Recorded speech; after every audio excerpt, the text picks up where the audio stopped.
আসসালামু আলাইকুম সুপ্রিয় শিক্ষার্থীরা, আমরা এখন দেখব অ্যালকোহলের প্রস্তুতি। চলুন আমরা জেনে নিই অ্যালকোহলের প্রস্তুতিটা।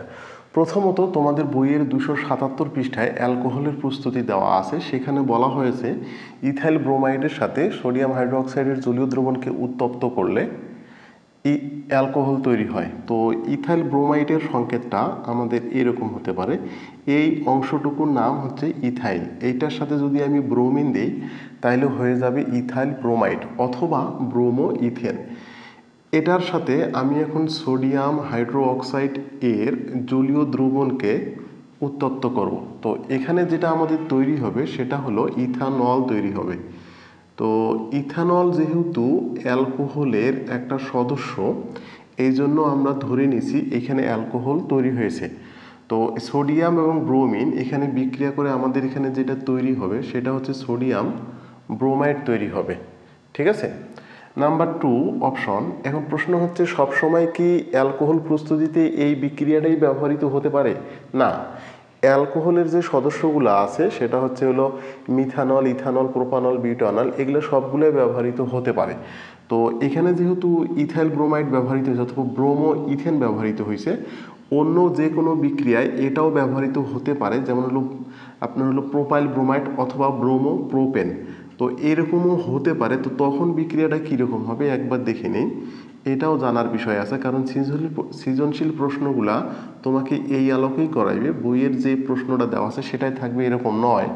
তো এটাকে যদি আমরা উত্তপ্ত করি যে প্রোপাইল ব্রোমাইড অথবা ব্রোমো প্রোপেনের সাথে সোডিয়াম হাইড্রোক্সাইডের জলীয় দ্রবণকে উত্তপ্ত করলে এখানে যেটা তৈরি হবে সেটা হচ্ছে প্রোপানল তৈরি হবে। কি তৈরি হবে? এখানে প্রোপানল তৈরি হবে। প্রোপানলকে আমরা বলতে পারি প্রোপাইল অ্যালকোহল। এরপরে দেখুন, কারণ এই অংশটার নাম হচ্ছে আমাদের হলো প্রোপাইল, ওএইচ যেহেতু অ্যালকোহল গ্রুপ এই জন্য আমরা বলতে পারি প্রোপাইল অ্যালকোহল।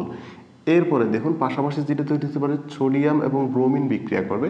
তো সোডিয়াম এবং ব্রোমিন যদি বিক্রিয়া করে তাহলে হবে সোডিয়াম ব্রোমাইড।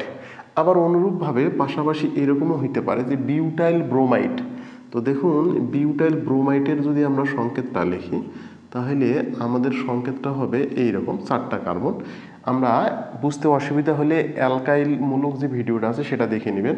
তো এইটা হচ্ছে হলো বিউটাইল ব্রোমাইড, এই অংশটার নাম হচ্ছে হলো বিউটাইল আর এটার নাম হচ্ছে ব্রোমিন। তা দুইটা যখন একসঙ্গে অ্যাড হবে তখন হবে বিউটাইল ব্রোমাইড। এই বিউটাইল ব্রোমাইডের সাথে আমরা সোডিয়াম হাইড্রোক্সাইড এর জলীয় দ্রবণকে উত্তপ্ত করব। উত্তপ্ত করলে এখানে যেটা তৈরি হবে সেটা হবে বিউটানল তৈরি হবে। বিউটানল তার মানে CH2 এখানে হবে আমাদের OH, পাশাপাশি যেটা তৈরি হবে সেটা হবে সোডিয়াম ব্রোমাইড। এখন প্রশ্ন হচ্ছে যে তোমাদের বইয়ে কেবলমাত্র 1 নম্বর বিক্রিয়াটা আছে 277 পৃষ্ঠায়, আর আমি তোমাদেরকে নিচের বিক্রিয়াগুলো দেখাইলাম এই জন্যই যে হুবহু অ্যালকোহলের প্রস্তুতি এটাই আসবে, বিষয়টা এইরকম না। তোমাকে সৃজনশীল প্রশ্নের উত্তরগুলো করতে গেলে এই জিনিসটা জানতে হবে যে প্রোপাইল ব্রোমাইডকে যদি অ্যালকোহল সোডিয়াম হাইড্রোক্সাইডের সাথে উত্তপ্ত করা হয় জলীয় দ্রবণকে তাহলে অ্যালকোহল তৈরি হয়। সেটা আপনার হলো ইথাইল ব্রোমাইডও হতে পারে অথবা প্রোপাইল ব্রোমাইডও হতে পারে অথবা বিউটাইল ব্রোমাইডও হতে পারে অথবা পেন্টাইল ব্রোমাইডও হতে পারে। যেটাই হোক না কেন এখানে অ্যালকাইল মানে হ্যালাইডের সাথে বিক্রিয়া করাইলে এখানে যেটা তৈরি হবে সেটা অ্যালকোহল তৈরি হবে। এখন অ্যালকোহল তো সরাসরি কোনো একটা মৌলের নাম, যৌগের নাম না, অ্যালকোহল হচ্ছে একটা গ্রুপের নাম। তো অ্যালকোহল গ্রুপের আন্ডারে এই যৌগগুলো আছে ইথানল, প্রোপানল, বিউটানল, এরপর পেন্টানল। তো যেহেতু এগুলো তৈরি হয়েছে এই জন্যই আমরা এই বিক্রিয়াগুলোকে অ্যালকোহল প্রস্তুতির বিক্রিয়া বলতে পারি। তোমাদের বইতে যেহেতু 1 নম্বর বিক্রিয়াটা আছে, যদি কখনো প্রশ্নে উল্লেখ না থাকে যে মানে প্রোপাইল ব্রোমাইড থেকে কিভাবে অ্যালকোহল প্রস্তুত করা যায়, তো সেক্ষেত্রে তোমাকে যেটা করতে হবে উল্লেখ না থাকলে তুমি সরাসরি প্রথমটা দিবা, আর নাম ধরে যদি বলে তাহলে এইভাবে করে তুমি করবা, যখন যেটা নাম বলবে তুমি তখন সেটা সেইভাবে অ্যান্সার করে দিবা। তো ধন্যবাদ, সবাই ভালো থাকবেন, আল্লাহ হাফেজ।